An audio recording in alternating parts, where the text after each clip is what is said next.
स्वल्पमप्यस्य धर्मस्य त्रायते महतो भयात्। भक्ति धर्म का स्वल्प अभ्यास भी महाभय से बचा ले।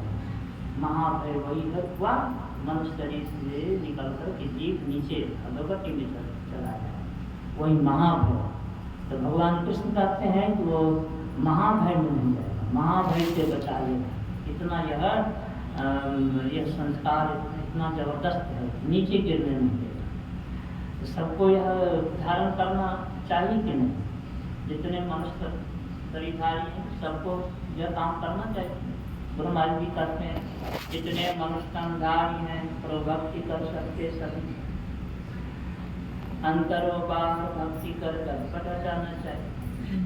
अब शिव जी का उपदेश सुन रहे थे रामायण से, वो भी यही बात कहते हैं कि मनुष्य शरीर पाकर भगवत कथा सत्संग नहीं करते हैं, सत्संग में जाकर भगवत कथा या ज्ञान वार्ता नहीं सुनते हैं, तो उसकी काम नहीं है, सांप के दिल के समान है।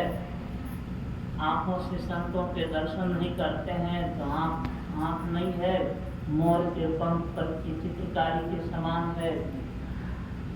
और मुख से भगवान का गुणानुवाद नहीं करते हैं तो मुख नहीं है, जिभ्या उसकी बैंक के जीव के समान है। और सिर अगर गुरुजनों के सामने बड़ों के सामने नहीं झुकता है तो उसका सिर नहीं है, चितलौकी तंबी के समान है। पैरों से चलकर सत्संग में नहीं जाते हैं तो पैर नहीं है। और उसी तरह से हाथ से सत्कर्म उपकार आदि करना चाहिए तो हाथ की सार्थकता। शरीर में जितना अंग प्रत्यंग है सब महत्व का है, इसको उस तरह का काम करके उसको सफल कर लीजिए। पैर की सफलता है उसके चलकर सत्संग स्थल में जाए, चरण राम तीरथ चली जाए, राम बसह के मन माही। ये चरण से चलकर जो राम तीर्थ में जाते हैं उनके चरण है राम तीर्थ किया। राम तीर्थ सत्संग स्थल को कहा, सत्संग को राम तीर्थ कहा गया। बाहर में राम तीर्थ कहीं नहीं, सत्संग ही राम तीर्थ। तो यहाँ जो पैर से चलकर आते हैं तो उनका पैर सफल है। हाथ से परोपकार आदि करना चाहिए, दान करना चाहिए, नमस्कार करना चाहिए आदि, इसे हाथ की सफलता है। आँख से संतों के दर्शन करना चाहिए, इससे आँख की सफलता है। कान से सत्संग वचन को सुनना चाहिए, कान की सफलता है। मुख से भगवान का गुणानुवाद करना चाहिए, इससे मुख की सफलता है। बड़ों के सामने झुकना चाहिए, इससे सिर की सफलता है। और पूरे शरीर की सफलता है कि भगवान का भजन किया जाए। देह धरे कर यही फल भाई, भजिए राम सब काम किया। तो इससे पूरा शरीर सफल। ऐसा करेंगे कि बार बार यही शरीर मिलेगा आपको, बार बार यही शरीर मिलेगा जब तक कि भजन पूरा नहीं होगा।